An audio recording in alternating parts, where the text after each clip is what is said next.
Okay, this is a reaction video that I did yesterday. I did American Inventions That Changed Britain Forever. And this is American Inventions That Changed Britain Forever Part 2. This is from Lost in the Pond. Please click like, share, and subscribe for them as well as for me. Let's see what Part 2 has. America has proven pretty good at inventing things, so much so that in part 1 of this series I said this. If this video does well, there will definitely be a part 2, and if it tanks, then just forget I said that. Well, thanks to you, it didn't tank, so we're doing part 2. In part 1, we uncovered how things like the mobile phone and the internet, both American inventions, ended up and also the electric guitar, which I did not know, but that's interesting. Influencing British life. And today, we're back for more! Can I do that line again? We're back for more. We're back. I don't know how to do that. If you're subscribed to this channel, thank you. If not, do that now. Yes, do that for me as well. Like and share and subscribe for me as well as for him. In the meantime, here are more American inventions that changed Britain forever. Electric kettles. Now, I don't use a kettle a whole lot, but that is interesting. Let's start with the most British thing imaginable, the electric kettle. In my line of work, it's genuinely not uncommon to receive messages from British subscribers asking why Americans don't use them. On the other hand, it's equally common to receive messages from Americans insisting they do. But having lived extensively in both countries, I've found that the difference is this. An American home without one is normal. A British home without one is a mistake. Yeah, I mean, I don't use a whole lot of kettles.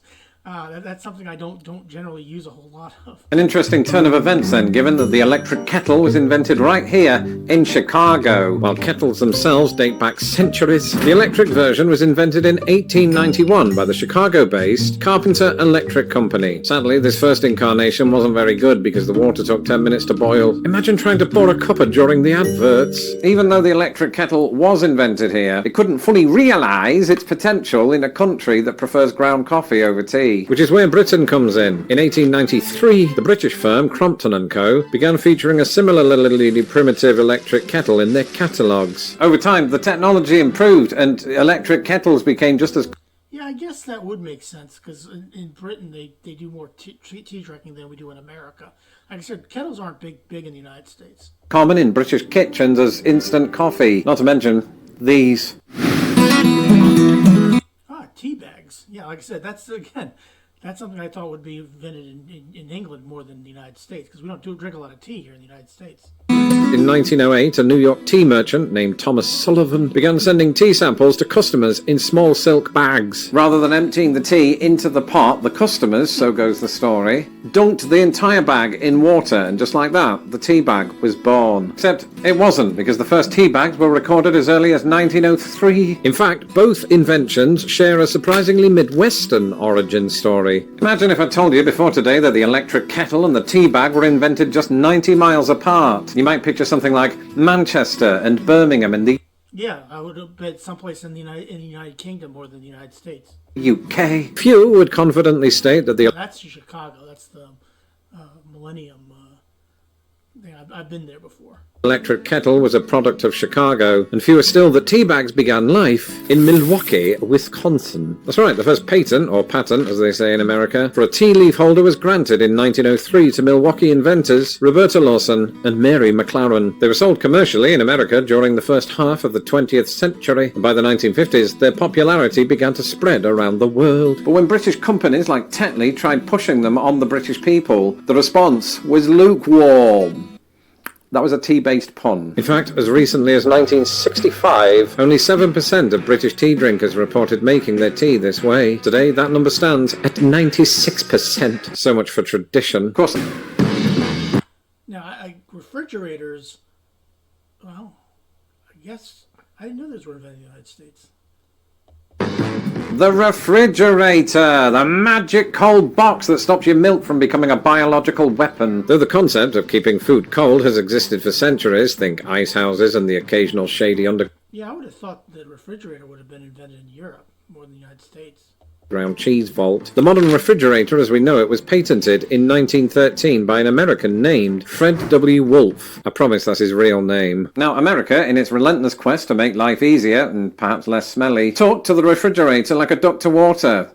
or to ice. By the end of the Great Depression, nearly half of American households had one, allowing people to stockpile their food, chill their beverages, and reduce their dependence on canned meat, which looks suspiciously like dog food. This was a game changer. Suddenly, fresh produce could last longer than a single afternoon, and by the 1970s, milk no longer had to be delivered daily by a man in a hat who smelled like cows. Meanwhile, across the pond, Britain took its sweet time joining the refrigeration revolution. It wasn't until after World War II, when rationing finally let up and the economy stopped resembling a particularly bleak episode of Call the Midwife, the fridges became a household staple. Even Yeah, that's interesting. I would have thought the British would have had the refrigerator long before then.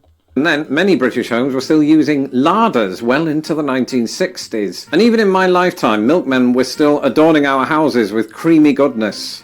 That is not a euphemism. Today, the fridge allows Brits to keep sausage rolls without having to eat them all in one go. Not that I haven't done that. Yeah, I knew telephones were invented in the United States. I was aware of that. In part one, I told you that America gave us the mobile phone, but so long as you're okay with several caveats, it also invented the actual phone. What's an actual phone? I think Alexander Graham Bell invented the telephone, if I'm not mistaken. That's how I think. You see, everyone agrees that the telephone was invented in Boston, Massachusetts by Alexander Graham Bell, a Scottish-born man who moved to Canada and then the United States. Now, I say everyone because I occasionally like to deceive my audience. Right now, Uncle Toby and about 500 other people are typing, Actually, Bell didn't invent the telephone. You're forgetting about Antonio Meucci and Alicia Gray. and it's true, Italian inventor Meucci is often credited with inventing it earlier, but his submission made no mention of electromagnetic transmission of vocal sound. What a loser. American inventor Alicia Gray filed his patent the same day as Bell, who had previously instructed his lawyers to hold off so it could be patented in Britain first. So much easier to say patented the American way. The credit was Yeah, patent is what we say, not patent. Patent. ultimately given to Bell, but in terms of this video, it doesn't matter, because all three patents were filed in the United States, and photographs from the time indicate that all three men were actually the same person in disguise. By the mid-20th century, the telephone had become a common sight in American homes, replacing the far less efficient method of yelling really loudly. Meanwhile, across the pond, many homes were telephoneless as recently as the 1970s, with installation Now that is something that's amazing.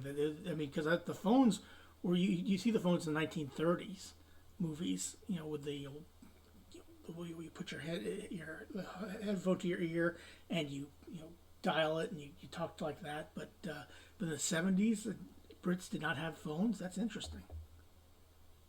costs often prohibitive in post-war Britain. No sooner had we mass-adopted the landline that it gradually became supplanted by the mobile phone. Still, nothing can remove the memory of me sitting at my parents' telephone table in 1988, and that's because I have a photograph.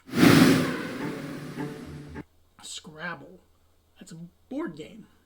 Scrabble, a sort of celebration of American English that would eventually be adopted by the British. Before this linguistic battleground found its way into British living rooms, it was the brainchild of Alfred Butts, a man whose name sounds suspiciously like it was placed on the board by a 15-year-old. Back in the 1930s, Butts was an out-of-work architect, we've all been there. It was then that he decided that the world didn't need to build with bricks, but with letters, which, to be serious, are not always structurally sound. So Scrabble was born, except at first. No, I didn't know Scrabble was an American invention, but it doesn't surprise me a lot. I never really played Scrabble a whole lot, but it doesn't surprise me that it's an American invention. First it was called Lexico and later Crisscross Words. It was later named Scrabble after an existing Dutch word meaning the act of scratching or scrambling for something, which I suppose is how my cat plays Scrabble. By the early 1950s, Scrabble became a household staple here in the US. This would transform how Americans viewed words, not just as a means of communication, but as a tool to humiliate my wife's cousin Chad at Christmas. Within a couple of years, it had conquered Britain, where it found a home among tea-drinking intellectuals who no doubt revelled in the fact that British spellings usually boasted more letters. On the other hand, while the British spelling of Q is a Scrabble player's dream, Americans must have suddenly felt pretty smug about the decision to spell the ISE suffix with a Z. Z. Now, I knew planes also were invented in the United States because I think Ohio was the birthplace of aviation because that's where the Wright brothers were born.